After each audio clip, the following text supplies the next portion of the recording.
Hello दोस्तों, welcome to ट्रांजन classes. तो friends, आशा राखું છું તમે બધા મજામાં છો, મસ્ત છો।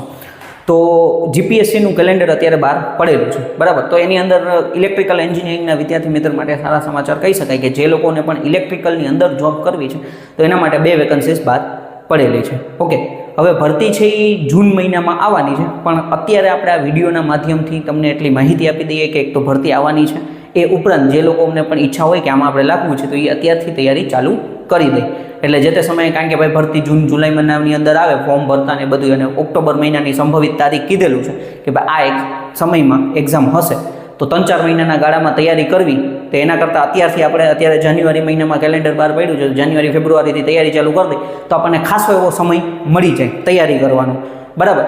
હવે 1 બાય 1 આપણે જોતા જઈએ કઈ કઈ ભરતી છે। તો કે ભાઈ જીપીએસસી આપણને બધાને આઈડિયા છે, ક્લાસ 1, 2 અને અમુક ક્લાસ 3 માટેની ભરતીની પ્રોસેસ કરે છે। જીપીએસસી રિક્રુટમેન્ટ 2025 એની અંદર મદદનીશ ઇજનેર, બરાબર, એટલે કે ઇલેક્ટ્રિકલ એન્જિનિયર જે લોકોએ બી ઇલેક્ટ્રિકલ કરેલું હોય એ લોકો આની અંદર ફોર્મ ભરી શકે, જે ક્લાસ 2ની પોસ્ટ છે, એટલે એડિશનલ એન્જિનિયર કહી શકો, બરાબર। મદદનીશ ઇજનેર ગુજરાતીમાં નામ આપેલું છે, ઇંગ્લિશમાં એડિશનલ એન્જિનિયર થશે। ટોટલ 139 ભરતી છે, બરાબર। 139 પોસ્ટ માટે ભરતી બહાર પાડવાની છે। ત્યાર પછી નાયબ કાર્યપાલક ઇજનેર, તો કે એના માટેની 8 પોસ્ટ છે, બરાબર। 8 વ્યક્તિ માટે 8 પોસ્ટ બહાર પડવાની છે, બરાબર। એટલે આ 2 ભરતી માટે તમે બી ઇલેક્ટ્રિકલ કરેલું હોવું જરૂરી છે। ઓકે, વિદ્યુત લખેલું છે, વિદ્યુત શબ્દ આવે એટલે એનો મતલબ કે ઇલેક્ટ્રિકલ એન્જિનિયર, ક્લિયર। હવે જાહેરાત ક્યારે પ્રસિદ્ધ થશે?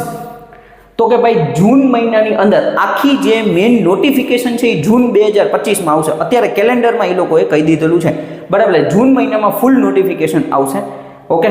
ત્યાર પછી હવે પ્રાથમિક કસોટીનો ડેટ આપી દીધી છે ઓક્ટોબર 2025, મે બી આમાં થોડુંક પાછળ જઈ શકે, બાકી જનરલી જ્યાં સુધી આપણે આઈડિયા છે ત્યાં સુધી ઓક્ટોબરમાં એક્ઝામ લેવાય જ જશે, પ્રિલિમરી એક્ઝામ, બરાબર, પ્રિલિમરી એક્ઝામની વાત થાય છે।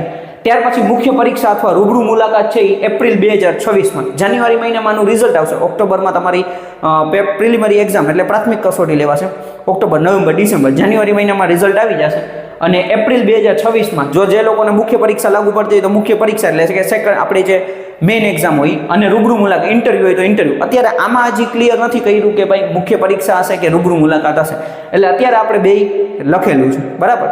ઇન્ટરવ્યૂ હોઈ શકે છે અથવા મેઇન એક્ઝામ પણ હોઈ શકે છે, એપ્રિલ મહિનાની અંદર તમારે કન્ડક્ટ થવાનું છે, ક્લિયર। પણ આપણા માટે સૌથી પહેલા નંબરનો ટાર્ગેટ શું છે? તો કે ભાઈ પ્રાથમિક કસોટી પ્રિલિમરી એક્ઝામ, ઓકે।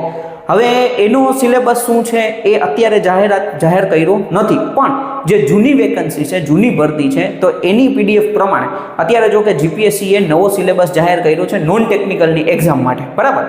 તો કે જે નવો સિલેબસ છે તો એ સેમ જ છે કે ભાઈ ગુજરાતનો ઇતિહાસ, ભૂગોળ, આપણે ઇતિહાસ, ભૂગોળ, સંસ્કૃતિ, ત્યાર પછી ભારતનું બંધારણ, ઓકે, અર્થવ્યવસ્થા છે, ત્યાર પછી કરંટ અફેર્સ છે, પછી રીઝનિંગ છે, એની અંદર રીઝનિંગ આવી ગયું, તાર્કિક કસોટી છે તો રીઝનિંગ છે, કરંટ અફેર્સ ને વિજ્ઞાન અને ટેકનોલોજી, એ બધું એની અંદર કવર કરેલું છે। તો એ જ આપણે પહેલાં એ જ આવતું હતું, બરાબર, થોડો ઘણો ફેરફાર કરીને બધી એક્ઝામ માટે કોમન કરી દીધું છે।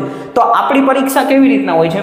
તો કે 300 માર્કનું પેપર હોય છે, ટોટલ આપણે 300 માર્કનું પેપર હોય છે ટેકનિકલ માટે, 300 માર્કનું આપણું પેપર હોય છે, એમાં 100 માર્કનું નોન ટેકનિકલ, 100 માર્ક આપણા નોન ટેકનિકલ, બરાબર, જેને આપણે સામાન્ય અભ્યાસ કહીએ છીએ એ, અને 200 માર્કનું છે એ ટેકનિકલ, 200 માર્કનું આપણું ટેકનિકલ થશે, એટલે 300 માર્કની એક્ઝામ હશે, 300 ગુણ હશે, એટલે એક ક્વેશ્ચનનો 1 માર્ક, 3 કલાકનો તમને સમય આપવામાં આવશે, 0.25 આની અંદર નેગેટિવ હોય છે, ક્લિયર। આ આપણી પ્રાથમિક કસોટી હશે આ રીતના, જનરલી ગઈ વખતે આવી જ રીતના હતું, અને આપણી જેટલી ટેકનિકલ પરીક્ષા હોય એ આવી જ રીતના લેવાતી હોય છે।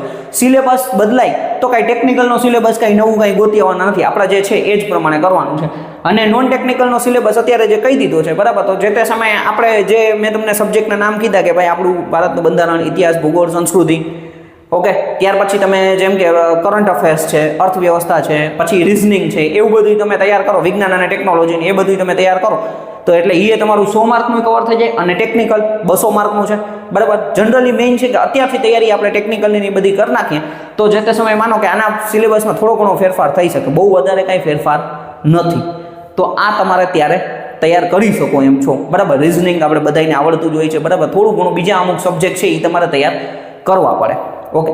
હવે ટેકનિકલની અંદર સિલેબસ શું છે તો એ અહીંયા મેં લખેલા છે।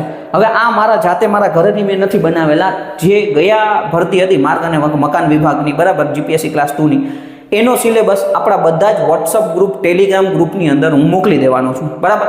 તો ત્યાંથી તમે જોડાઈ અને તમે મેળવી શકો છો. ટેલિગ્રામ ગ્રુપ અથવા ટેલિગ્રામ આપણું જે ચેનલ છે એની અંદર તમે જોડાશો તો એમાં તો જૂના મેસેજ તમે વાંચી શકો છો, એટલે ત્યાંથી તમે જોડાઈ શકો છો અને ત્યાંથી તમે એ PDF મેળવી શકો છો. જૂનો સિલેબસ છે એના પ્રમાણે અત્યારે ટેકનિકલની એની બધી તૈયારી તો તમે ચાલુ કરી જ શકો છો, બરાબર. હવે સૌથી પહેલા નંબરનું તો કે ભાઈ તમને હવે સબ્જેક્ટ કીધું છે બેઝિક ઇલેક્ટ્રિકલ એન્જિનિયરિંગ. ત્યાર પછી બીજા નંબરનો તમને કીધું છે ઇલેક્ટ્રિકલ મશીન. જે આપણે મેઇન 4 વિષય આપણા છે basic electrical machine, power system, measurement, તો એ બધા એની અંદર કવર થઈ જ જાય છે, બરાબર. એટલે બેઝિક ઇલેક્ટ્રિકલ એન્જિનિયરિંગ આવી ગયું તો એની અંદર જો આમાં નેટવર્ક થિયરી એ લોકોએ અલગ રાખેલું છે. તમે સિલેબસની PDF જોશો, મેં આમાં એકમાં જ લઈ લીધું. ભાઈ આપણે આખો સબ્જેક્ટ તો કવર કરવાનો થશે. બેઝિક ઇલેક્ટ્રિકલની અંદર તો આપણને ખબર છે current, voltage, power, work power, energy, જૂલનો નિયમ, KCL, KVL, ઓહમનો નિયમ, બરાબર. ત્યાર પછી તમે જુઓ તો કે ભાઈ નોડ એનાલિસિસ, મેશ એનાલિસિસ છે, ફેરેડેના નિયમ આવશે, electromagnetic, electrical circuit, magnetic circuit, પછી બધાય થિયરમ, સુપરપોઝિશન, થેવેનિન્સ, નોર્ટન, પછી મેક્સિમમ પાવર ટ્રાન્સફર થિયરમ, પછી ટુ પોર્ટ નેટવર્ક, તો એ બધું આની અંદર બધું આવી જાય. ટુ પોર્ટ નેટવર્ક છે જે આપણે સર્કિટ એન્ડ નેટવર્ક સબ્જેક્ટની અંદર ડિગ્રીમાં ભણેલા હોય અથવા તમે નેટવર્ક થિયરી ભણેલા હોય તો એ બધા સબ્જેક્ટના બધા ટોપિક એની અંદર કવર થઈ જાય. તો એ બધું તૈયાર કરવાનું થશે. મશીનની અંદર આપણને ખબર જ છે ટ્રાન્સફોર્મરથી શરૂઆત કરવાની. Transformer, DC generator, DC motor, induction motor, 3 phase, single phase, ત્યાર પછી અલ્ટરનેટર, ત્યાર પછી સિંક્રોનસ મોટર, આ બધું આની અંદર કવર થઈ જાય. સ્પેશિયલ મશીન આપણે વાંચી લેવાના થશે, ઓકે. ત્યાર પછી EMFT, electromagnetic field theory subject છે, સિલેબસમાં આપેલો છે. આપણે જે ડિગ્રીની અંદર ભણ્યા હોય છે, બરાબર. અમુક લોકોને ખાલી ફિલ્ડ થિયરી હોય છે, અમુક લોકોને ઇલેક્ટ્રોમેગ્નેટિક થિયરી હોય છે અથવા ઇલેક્ટ્રોમેગ્નેટિક ફિલ્ડ હોય છે. એટલે EMFT, ઇલેક્ટ્રોમેગ્નેટિક ફિલ્ડ થિયરી, એ આખો સબ્જેક્ટ પ્રમાણે તમારે ટોપિક તૈયાર કરવાના થશે. ડિજિટલ ઇલેક્ટ્રોનિક્સ, બરાબર. ડિજિટલ ઇલેક્ટ્રોનિક્સ ઇઝી સબ્જેક્ટ છે.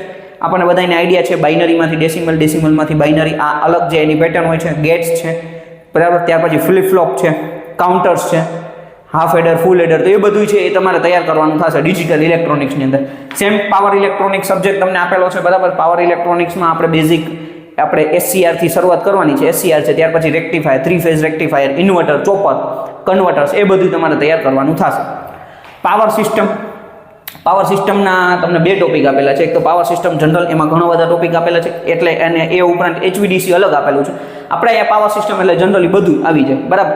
તો કે જનરેશન, ટ્રાન્સમિશન, ડિસ્ટ્રીબ્યુશન, સ્વિચ ગેર પ્રોટેક્શન, બરાબર, એ બધુંય પાવર સિસ્ટમની અંદર આવી જશે. હવે ટ્રાન્સમિશનની અંદર HVDC, HVAC બધું આવી જાય, બરાબર. તો એ તમારે જે ટોપિક આપેલા છે એ હું તમને PDF જે મેં તમને મોકલેલી, બરાબર, આપણા સિલેબસની, એ પ્રમાણે તમારા ટોપિક તૈયાર કરવાના થઈ જશે. ત્યાર પછી કંટ્રોલ સિસ્ટમ સબ્જેક્ટ તમારે તૈયાર કરવાનો થશે, બરાબર. માઇક્રો પ્રોસેસર છે, માઇક્રો પ્રોસેસર પૂછાય છે GPSCની એક્ઝામની અંદર. બહુ ઇઝી લેવલ, બહુ અઘરું નથી પૂછાતું, બેઝિક લેવલનું આપણે તૈયાર કરીએ એટલે પ્રોબ્લેમ ના આવે, પણ પૂછે બધું, બરાબર. Energy conservation, energy, electrical energy conservation and audit. Audit subject આપણે ભણી ગયા હોય છે, તો ઓડિટમાંથી, હવે ઓડિટમાં કાંઈ નથી, સિમ્પલ ને સાદી વસ્તુ, કેવી રીતના આપણે એનર્જી કન્ઝર્વેશન કરવાનું છે, બરાબર. એનર્જી બચાવવાની કેવી રીતના છે એના નિયમો હોય. અને એ ઉપરાંત જેમ કે ટેરિફ છે, પાવર ફેક્ટર ઇમ્પ્રુવમેન્ટ કેવી રીતના કરવો, ટેરિફ કયા કયા પ્રકારના હોય છે, એ બધાય અલગ અલગ કો જનરેશન પાવર પ્લાન્ટને કેવી રીતના એફિશિયન્સી વધારીને એવું બધું આવતું હોય તો એ ઓડિટિંગની અંદર આવી જાય, બરાબર. એટલે ઓડિટ તૈયાર કરવાનું થશે. ઇન્ડસ્ટ્રીયલ ઇલેક્ટ્રિકલ સિસ્ટમ, હવે ઇન્ડસ્ટ્રીયલ ઇલેક્ટ્રિકલ સિસ્ટમ એટલે આખું ઓટોમેશન સિસ્ટમ થઈ જાય. PLC SCADA સિસ્ટમ આવી જાય એની અંદર. ઓટોમેશન સિસ્ટમ જે છે ઇન્ડસ્ટ્રીયલ ઇલેક્ટ્રિકલ સિસ્ટમની અંદર કવર થઈ જશે. ત્યાર પછી તમે જો NCES, non conventional energy sources, solar, wind, tidal, બરાબર. આ 3 એની અંદર આવી જાય. સોલાર, વિન્ડ, ટાઇડલ, હાઇડ્રો છે એ NCES ની અંદર જ આવી જાય. તો એના અમુક રૂલ્સ ને એના વિશે આપણે ચર્ચા કરવાની છે, બરાબર. આપણી જે પોલિસી શું છે એમાંથી તમને ક્વેશ્ચન પૂછાઈ શકે છે.